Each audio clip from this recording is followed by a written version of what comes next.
Como transferir uma conversa da terra para o céu. Evangelho de Lucas, capítulo 20. Comentário de Mário Persona.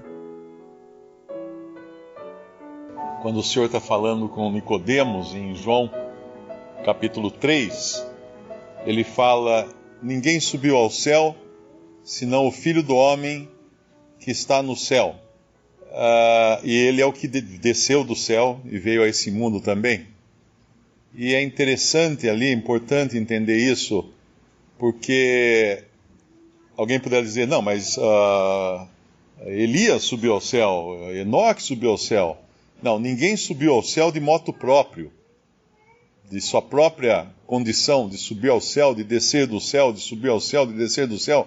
Isso só alguém que seja Deus, que tem essa capacidade, inclusive, de estar no céu e estar na terra ao mesmo tempo, quando ele falava com Nicodemos. Então, quando a questão da ressurreição e de outras verdades, elas estão atrás de um véu que o homem natural não consegue enxergar. Então, ele depende de revelação. Não é especulação. As religiões especulam o que pode existir no além. Como será que vai ser? Vai ser assim, vai ser assado. Mas nós só podemos saber o que acontece fora desse mundo material por revelação. Não tem outra maneira. Porque e a revelação vinda daquele que está no céu, que desceu do céu, que sobe para o céu, aquele que é o próprio Senhor, que criou todas as coisas e que tem livre acesso, vamos dizer assim, às duas esferas, a esfera do mundo físico, tangível, e a esfera do mundo espiritual. Ele pode nos revelar essas coisas. Alguém poderia dizer assim: mas os anjos, os demônios também têm acesso ao mundo espiritual. Sim, e você confia neles? Então, na realidade, nós temos que depender do Senhor para ter a revelação. E quando ele tem essa conversa aqui com os judeus, é interessante que ele causa aqui um cisalhamento na conversa, né? Ele corta a conversa. Quando ele fala, eles perguntam: tinha 7 maridos e etc e tal, de quem que ela vai ser mulher na ressurreição? Ele responde no versículo 34, os filhos deste mundo casam-se e dão-se em casamento. Pronto. Quebrou a conversa aqui. Ele está dizendo: gente, isso é coisa da terra. Essas coisas que acontecem assim são coisas da terra. Vamos falar agora de um assunto que não é da terra. Mas os que forem havidos por dignos de alcançar o mundo vindouro e a ressurreição dentre os mortos, a versão atualizada, Almeida atualizada, está dentre os mortos, nem hão de se casar, nem ser dados em casamento, porque já não podem morrer. Então ele está revelando, como o irmão falou, várias coisas aqui. Ele tem várias etapas de revelação. Uma, que as coisas que nós fazemos aqui na Terra, nós não vamos fazer no além. Por exemplo, casar, constituir família, construir uma casa, não vai ter isso. Agora, o problema é que se nós pegamos as religiões cristãs fundamentalistas, algumas delas, elas acreditam que é assim.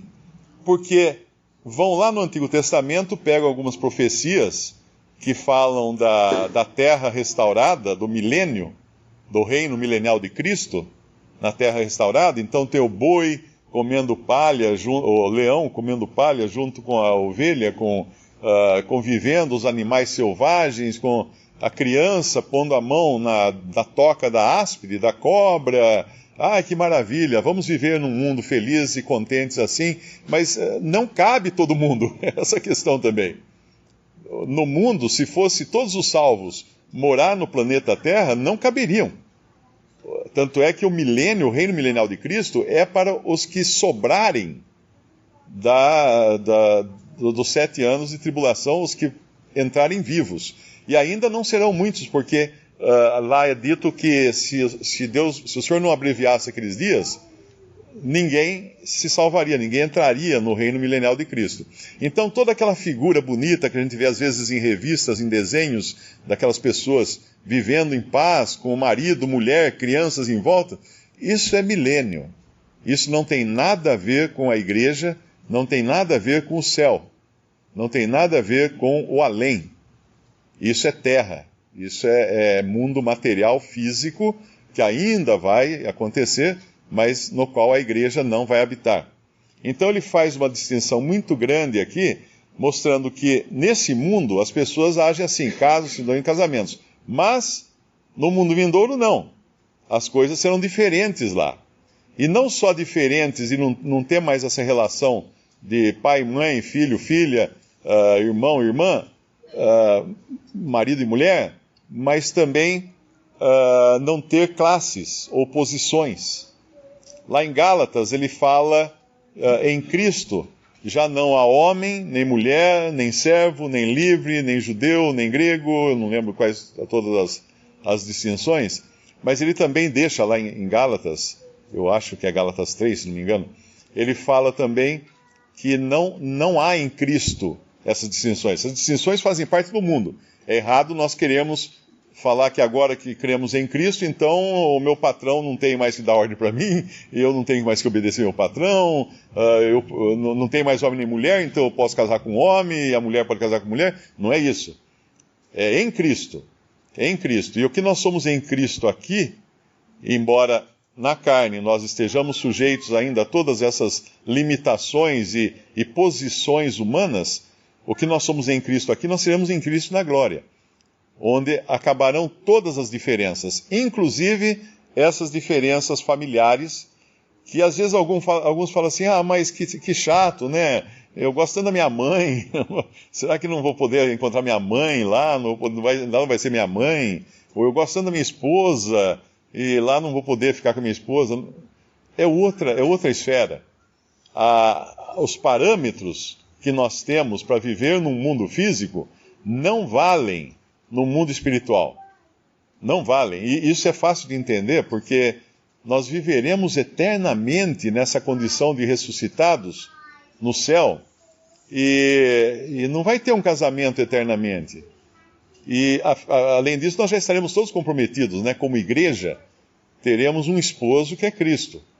Seremos a esposa de Cristo durante toda a eternidade. E o Senhor vai fazer essas quebradas aqui na conversa, né? Ele vai interromper a conversa, de modo que chega um momento em que no versículo 40 não ousavam perguntar-lhe mais coisa alguma. Lucas 20, 40. E aí ele então traz uma questão para eles, porque aqui foram eles que trouxeram uma questão para o Senhor Jesus, baseados nos costumes e no que é hábito aqui na terra. E ele teve que mostrar que estava falando de uma outra esfera. Agora ele traz uma outra questão. E agora, na questão que ele traz, e é interessante isso, o foco não está nas pessoas.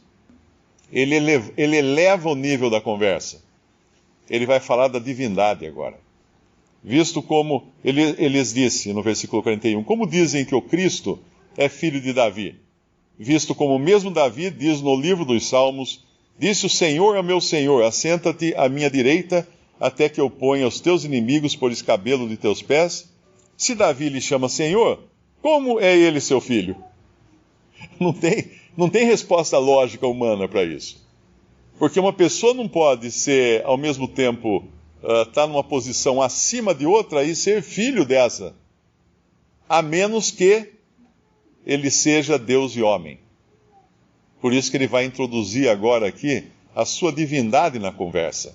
Porque sendo ele Deus e homem, sendo Cristo Deus e homem, ele pode estar acima de todos, ele é Senhor de todos.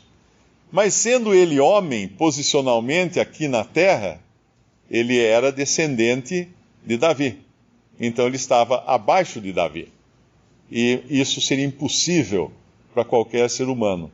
Então, quando nós vemos a maneira como o Senhor faz as coisas, ele sempre pega uma conversa que é rasteira e eleva a outros níveis. Ele subiu um degrau aqui, quando falou do céu e de como seremos no céu, e agora ele sobe um outro degrau, para mostrar a sua divindade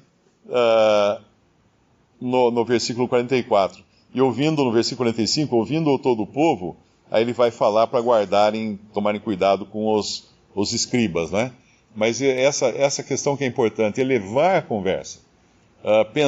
como fala lá em Colossenses, eu acho, se estáis assentados, pensai nas coisas de cima. Podemos até abrir lá, é Colossenses 3. Olha que interessante. O Espírito Santo nos convida a não raciocinarmos com mente carnal. Porque se nós raciocinamos com mente carnal, por exemplo, meus pais já partiram dessa terra, ai que saudades, e agora? Nunca mais vou ver meus pais. Mas meus pais serão convertidos a Cristo. Eu vou vê-los, só daqui a pouco. A qualquer momento, daqui a pouquinho a gente vai se encontrar de novo. Então, quando nós deixamos de raciocinar com a mente carnal, nós subimos um nível na conversa e no raciocínio também. Portanto, se já ressuscitasses, Colossenses 3:1, com Cristo, buscai as coisas que são de cima, onde Cristo está sentado à destra de Deus. Pensai nas coisas que são de cima, e não nas que são da terra, porque já estáis mortos e a vossa vida está escondida com Cristo em Deus. E quando Cristo, que é a nossa vida, se manifestar, então também vós vos manifestareis com Ele em glória. Depois ele vai falar de mortificar os membros para os pecados aqui da terra. Mas eu acho que esses primeiros 4 versículos aqui, eles são mais importantes do que simplesmente o deixar de fazer coisas aqui na terra. Eles são importantes por elevar o nosso pensamento. Fazer como que a gente enfiasse a cabeça, furasse a nuvem e fosse olhar lá em cima e falar, uau, aqui as coisas são todas diferentes do que são lá embaixo. Aqui é muito diferente. Não dá para raciocinar aqui com o mesmo raciocínio que eu tenho lá embaixo na terra. E é isso que ele nos convida a fazer aqui. Mas, tristemente, né, nós às vezes ficamos tão ligados a raciocinar segundo as coisas terrestres que perdemos de vista que a nossa cidadania celestial, essa semana, eu acho que muita gente aqui, eu também, fiquei apreensivo, né? Será que vão prender o Lula ou não vão prender o Lula? E aí, de repente, eu parava e falava, mas peraí, você não é daqui. Por que está preocupado com isso? Se prender, se não prender, não vai fazer diferença nenhuma no longo prazo e no longuíssimo prazo, prazo eterno, não vai fazer diferença nenhuma. Pensai nas coisas lá do alto, lá de cima, onde Cristo está sentado à destra de Deus. E que privilégio é, porque isso nos tira daquela visão rasteira.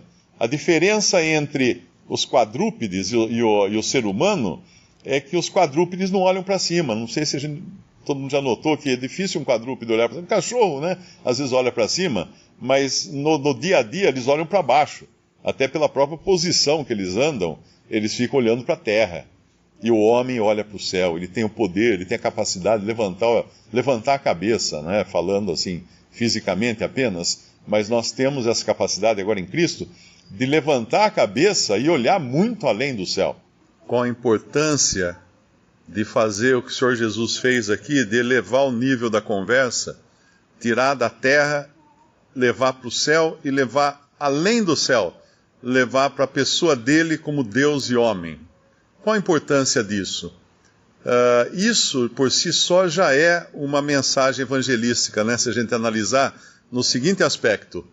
Todas as pessoas, não digo todas as pessoas, a maioria das pessoas considera Jesus um grande homem, um grande herói, que fez grandes feitos, que sofreu muito, que merece o nosso respeito, a nossa admiração e deve servir de exemplo para nós tentarmos ser como ele é. Essa é a visão genérica que as pessoas têm do Senhor Jesus Cristo. Mas essa visão está errada. Porque se eu achar que ele é um herói, ele é um super-homem, e então eu vou procurar cada vez mais ser como ele, ser um super-homem como ele, ser um herói como ele vai ser um exemplo para mim, vai ser uma referência para mim. Eu quero ser, quando eu crescer, eu quero ser como ele. Aí eu vou ficar tentando. Mas no momento em que cai a ficha, e eu entendo que ele é Deus, aí eu desisto. Eu desisto de querer ser como ele, pelos meus próprios meios, porque eu vou descobrir que é impossível. Eu vou deduzir que não. Então, se ele é Deus e homem, então estou fora. Não vou conseguir ser como ele. Então, qual a aproximação agora? com que espírito eu vou me aproximar de Cristo? Como de um pecador arruinado, perdido, um capacho diante dele. Quando nós conhecemos quem é a pessoa de Cristo, nós conhecemos quem nós somos também.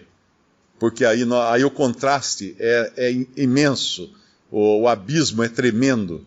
E aí não existe outra maneira de nos aproximarmos dele, a não ser por baixo. E nos colocando no mais baixo possível, em busca de misericórdia, em busca de perdão, no caso, aquele que ainda está perdido, e nunca querendo imitá-lo. Claro que depois de salvo, nós vamos aprender com ele, com o seu exemplo, né? Mas depois que nós já conhecemos quem ele é, mas para um pecador perdido, o maior erro é considerar Jesus um herói que ele deve imitar. Ele precisa entender que ele é Deus e homem. É aquele que era antes de Davi e é depois de Davi. É aquele que era senhor de Davi e ao mesmo tempo era descendente de Davi. Uma coisa impossível a qualquer ser humano, a menos que ele seja Deus e homem.